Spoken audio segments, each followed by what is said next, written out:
This song is for all those people out there who just don't understand what archaeology is all about. Nothing worse than being an archaeologist and having someone come up to you and say, "Dude, you must be into dinosaurs." Hey everybody, welcome back to the Archaeological Fantasies YouTube channel. Yeah, I've been gone for a little while, and I noticed that some people did notice in the comment section. I don't typically interact with comments, but I do read them, so feel free to leave them if you want, and sometimes I will interact with them, but for my own sake, I don't interact with comments, and I haven't for a long time. But I did see that a couple people, and it was a couple people, were like, hey, where the hell did you go? And also, where are the last 4 videos in the Graham Hancock series? So I thought, I did record them, obviously. I sat down and recorded all of these the same, I think it took me 2 days to watch all of the episodes all together. So I do have them. I have edited them. They are ready to go. I just need to obviously record a front and a back end for each video. So I thought, yeah, whatever. I'll just put the rest of these up, and then afterwards I can do some other stuff that I've been wanting to do, actually. And some of it does revolve around Graham Hancock. So there you go. Not the man himself, obviously. I'm not that cool. I'm not cool enough to talk to Graham Hancock. He also doesn't talk to women. Anyway, this episode is episode 5, which is the Gobekli Tepe episode, and we go to Gobekli Tepe and we listen to Graham Hancock tell us that everything that everyone knows about Gobekli Tepe is completely wrong because secret race of white people who brought culture to everyone, but we don't say that out loud because people will say nasty things about us. They are the ones that actually built Gobekli Tepe. Also, somehow Greek and Roman astrological signs are carved onto a ice age aged archaeological site. Sure. So we get to see some really ridiculous claims. And we get to talk to some people who really do have ties to white superiority groups. And yeah, so there's that. And yeah, so that's this episode. I hope you guys like it. I did have somebody in the comments also be like, hey, you should script these. And because I don't like watching you make faces at the camera, and these are called reaction videos, which means I'm reacting to what I'm watching at the time, so there's no script, because then it wouldn't be a reaction video. If you want to watch videos where it's a little bit more scripted, go check out the other videos on my channel. Sorry, if you don't like a video, you don't have to watch it. You can always click off. So anyway, yeah, so let's jump into the video and watch Graham Hancock redate and completely change the whole story of Gobekli Tepe. Alright, episode 5. Legacy of the Sages. America's Lost Civilization. That's actually the title of a book that I was for some reason sent an advance copy of because someone thought that was a good idea. And I pretty much tore it apart because it's crap. But it's a lot of, no polite word for it. It's a lot of cool white people came to the United States first, and they were killed by the not cool, not white people. So the white civilization is the first civilization. So that was a lot of that. Okay, so that's gonna be. Okay, so we're gonna watch Legacy of the Sages. It's gonna be about Gobekli Tepe. There's gonna be a lot of shit in there that is not accurate. We're also getting to the point where Hancock's just like repeating himself. So there's not as much for me to like stop and pause on because I would just literally be repeating myself. So anyway, tell me how Gobekli Tepe is somehow special and proves your lost civilization. This recently excavated archaeological site requires us to abandon all our prejudices about our Stone Age ancestors. Our prejudices? Us? I don't have the same prejudices you do. I don't call them simple. I've never referred to them as simple. So We do not have the same prejudices. Far from being technological primitives. Wow, okay.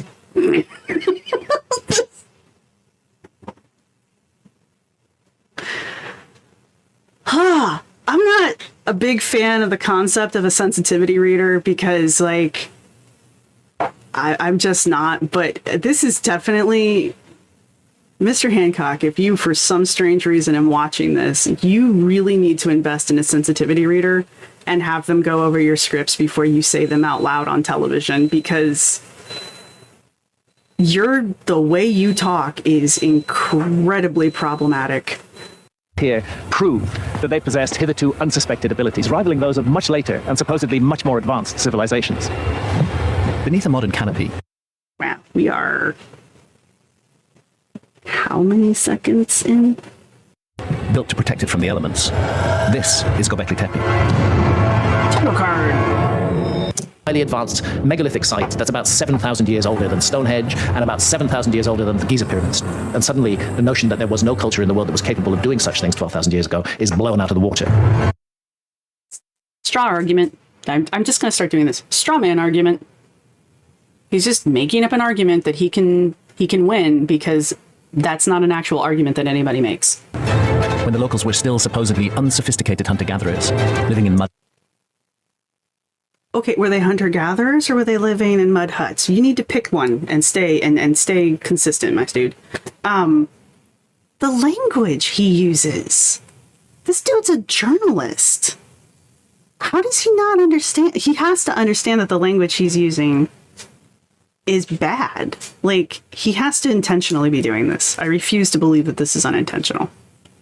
Huts. But if they weren't advanced enough to design and build this megalithic wonder, who did? And Okay, so I want you to understand what just happened here. Like, he's trying to... He at one point, he was trying to, claim that he doesn't believe that hunter-gatherers are really this unsophisticated and simple, and what was the other word he used?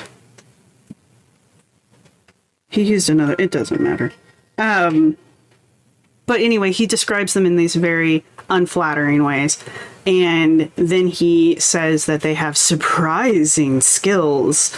And now he's saying that, yes, Gobekli Tepe is as old as it is supposed to be. Then refers to them as living in mud huts, thereby insinuating that they couldn't build this. And so now he's going to flow almost seamlessly into the concept of Gobekli Tepe wasn't built by hunter-gatherers back in the day, that it's actually whatever lost civilization that he thinks he's looking for built this. So he's already set up the argument so that he can completely remove the human element and insert his lost civilization. That again, he has not yet, this is episode 5, not yet provided any evidence for. He's not even tried to present evidence. At least in his books, he tries. perched on the side of a hill with few traces of any human settlements nearby are 4 circular enclosures, all with a similar layout. Okay, first off, if the reason Gobekli Tepe is still around is because it's built out of stone.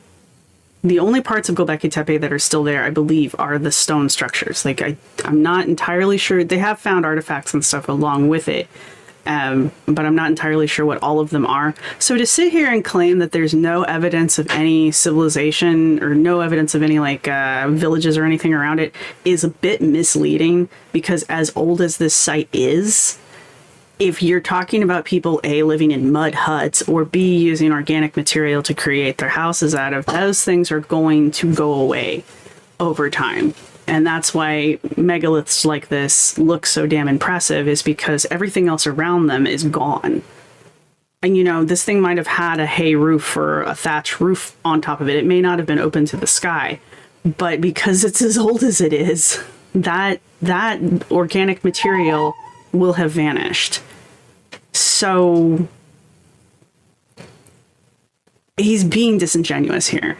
I don't know if he's doing it intentionally, but he's saying misleading things. It's not something that you're a hunter-gatherer and you wake up one morning and think, oh, I'm just going to build the largest megalithic site that will ever be seen anywhere in the world. Well, yeah, because you don't know what a megalithic site is, because, like, that hasn't been invented yet. Such a stupid statement.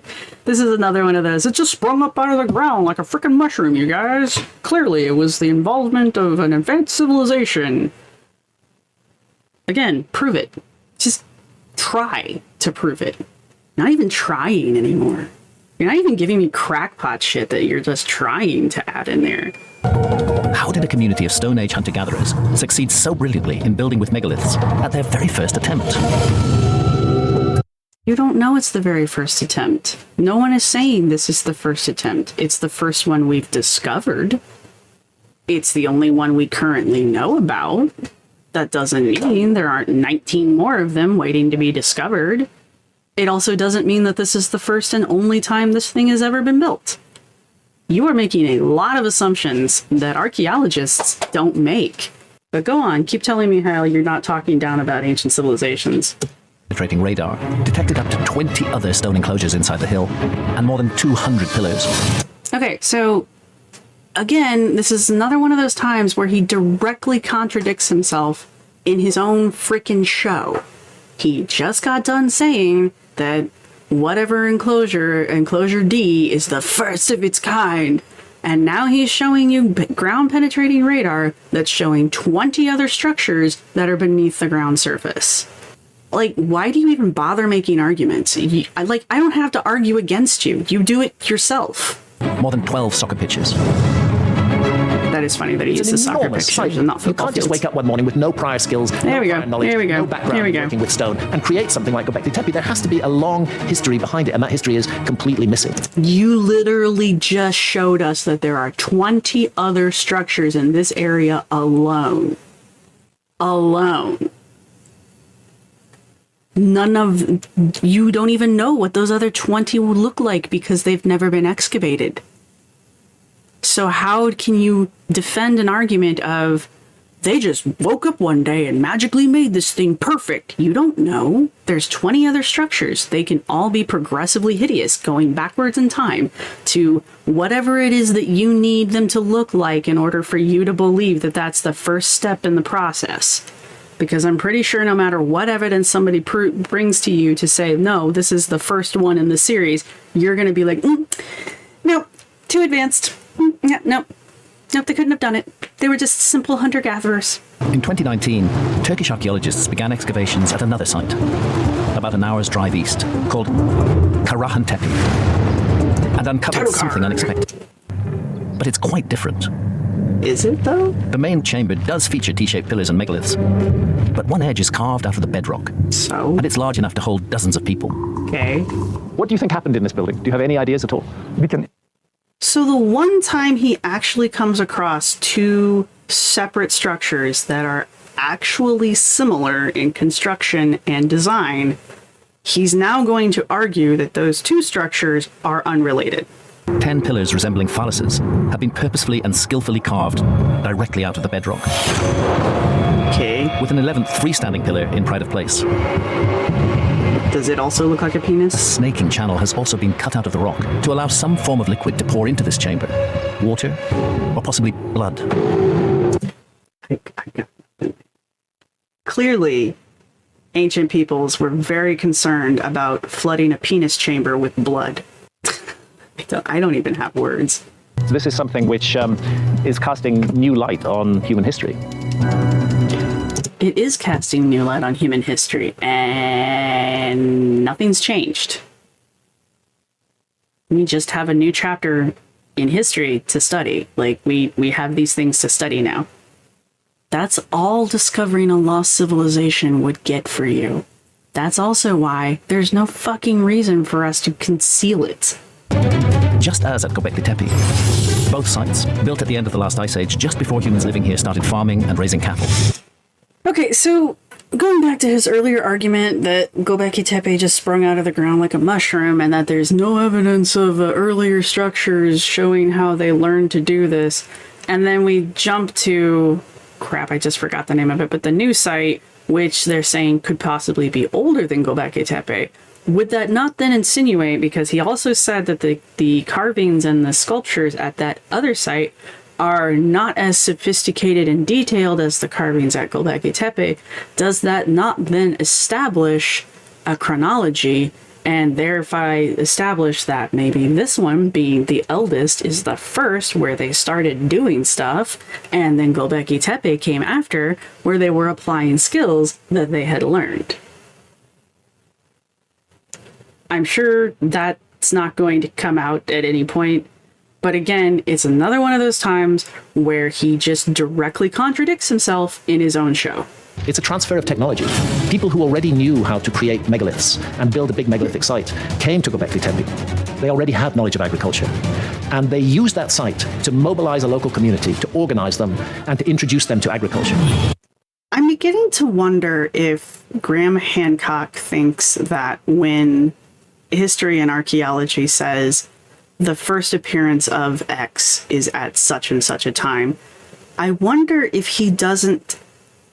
He seems to take that literally, as in, before this point, it never existed. Nothing even remotely like it even existed. It just right out of the ether and became solid.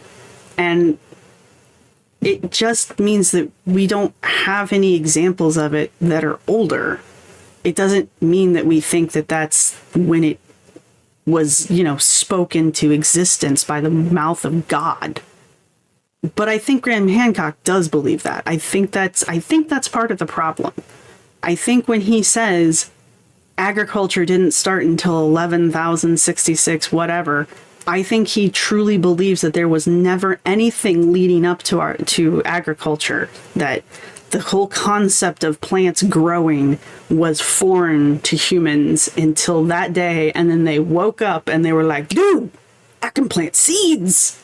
And that, and thus agriculture was bequeathed, or birthed. It would explain a lot of his arguments. According to the lore of ancient Mesopotamia, that's exactly what happened. Amongst the many flood and cataclysm myths of antiquity, the Mesopotamian... I guess the answer to my question is yes. And it's not just their stories that are similar across ancient cultures. Their depictions in ancient art are remarkably similar too. Because remember, boys and girls, there's only one culture that ever had men with beards in it. If you ever see anything depicting a man with a beard, it has to be from this lost civilization, because no other culture group, no other racial group, no other ethnic group ever had men with beards. Göbekli Tepe's circular stone wall enclosures, open to the sky, also remind me a bit of Gigantia. Again, we have no evidence that those were actually open to the sky. We don't have evidence of the roofs because they were probably made out of organic material, and they have probably this thing's as old as the Ice Age.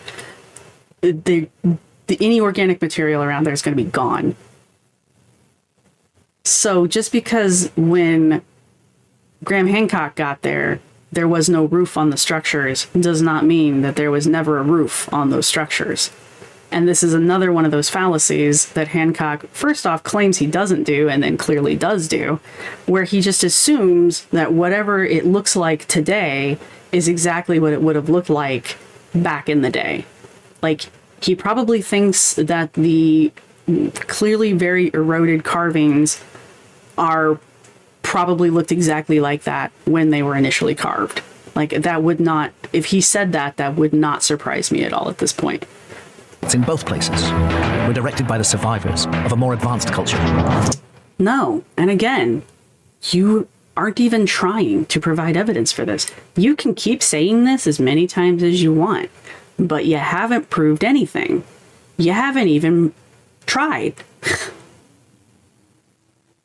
And the one time that you have two sites that actually look alike, look similar, you refuse to accept that they are linked. Home to a stunning recreation of Göbekli Tepe's largest enclosure. A trained scientist with an interest in archaeoastronomy, much of his research has focused on Pillar 43, also known as the Vulture Stone. But he doesn't actually work there. Like, he's not associated with the project at all. Because, I mean, I can go to a museum and look at something and make my own conclusions on it. That doesn't mean that I'm an authority on it. What's the significance of this for you, Martin? It's probably one of the most important artifacts in the whole world. It's just incredible. Essentially, this pillar is like our Rosetta Stone, right? Dr. Sweatman believes that the symbols on the stone might represent asterisms. Asterisms. Figures meant to depict bright star clusters in the night sky. Constellations. There is a scorpion, so we can take that perhaps to be Scorpius. It's very tempting to conclude it's Scorpius, yeah. Absolutely. Different cultures.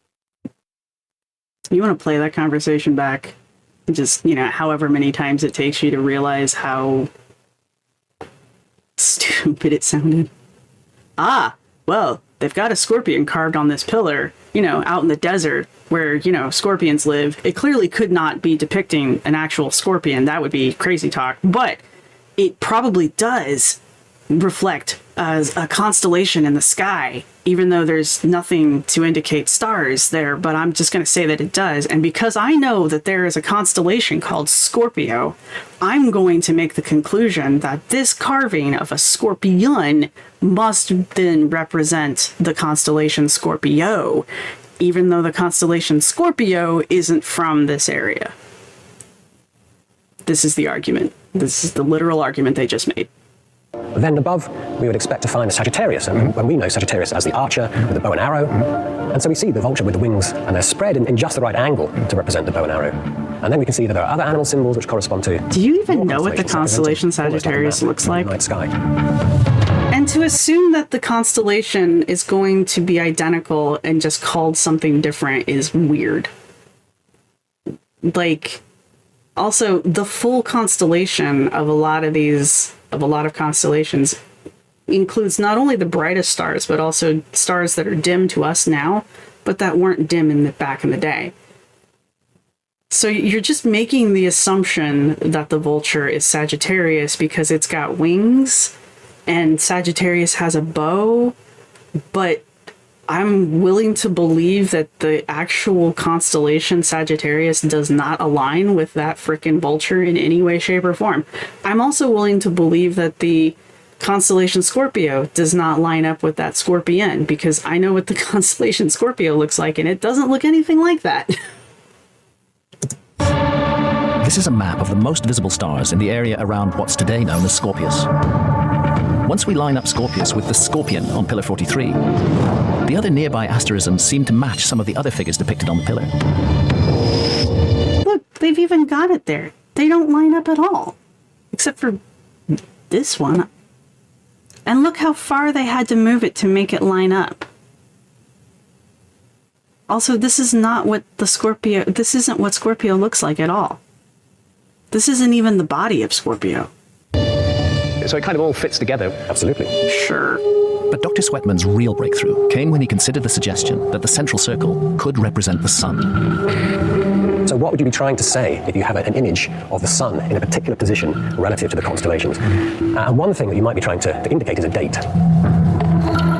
And a clue to that is the fact that there are 3 other animal symbols at the top of the pillar that really cemented this idea that this was a date stamp, essentially. Why?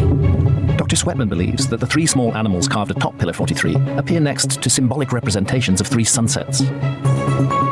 Taken with the sun disk in the middle of the stone, they could depict 4 key moments in the solar year: the summer solstice, the winter solstice, and the spring and fall equinoxes.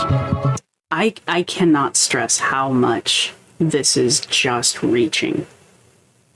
This is just speculation and desperate reaching. There has been absolutely no evidence provided. I haven't seen them talk to somebody who actually works at the site of Gobekli Tepe yet. And they have not in any way, shape, or form provided any explanation as to why we should assume any of these shapes are constellations and why any of those things represent the sun. None. So to just kind of run with this as a tangent is mind-blowing to me. I don't even think they're close to what they think they're trying to say. I don't know what it is. But I know there are people who are studying it that they could have asked. Maybe they did, and these people know who he is and chose not to speak with him because they knew whatever they said was going to get twisted. But either way, This guy is really creative, I guess, but there is no reason to believe anything he just said. Like, zip. As a reboot of civilization from a time when there had been an earlier civilization that was destroyed in a great cataclysm. It's literally the earliest example of human civilization that we literally have, and it's not fucking old enough for you. This is what I'm talking about. Gobekli Tepe can't be evidence of one of the first civilizations. No. It has to be evidence of the reboot of the first civilization. Because reasons.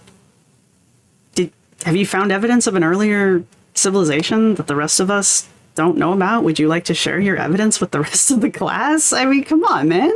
And the best example isn't here in Turkey.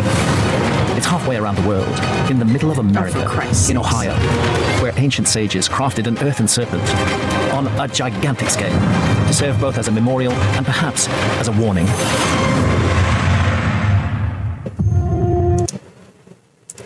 So when we finally do jump back onto this, which I hopefully will try to kill out, hopefully try to finish off tomorrow. I don't know why I said that. We're going to be talking about Serpent Mound and all of the weird, crazy ideas he has about Serpent Mound, which, again, none of them have ever been substantiated. And he's probably not going to try to provide any evidence to support any of the crazy ideas that he's going to present. So yeah, that's going to be fun. I don't know. I don't have a whole lot to really go back over with this episode, other than pretty much everything he had to say, everything he had to believe and feel about Gobekli Tepe and the other site are probably absolutely incorrect in every aspect. And that if you want to know more about Gobekli Tepe, there's literally a website called the Gobekli Tepe Project that you can go to where they publish their research on Gobekli Tepe. So you can literally go there and read about all the things that they're discovering and what actual researchers are coming up with about Gobekli Tepe as a site. So if you have made it this far, you have learned a lot about Gobekli Tepe and how it's somehow related to something. I don't know. I give up with his storylines. They change, they're weird. I still am kind of blown away that he's decided that the astrological sign for Scorpio is somehow carved on the Gobekli Tepe pillars, even though the concept of Scorpio as a constellation didn't come about until Greek and Roman times.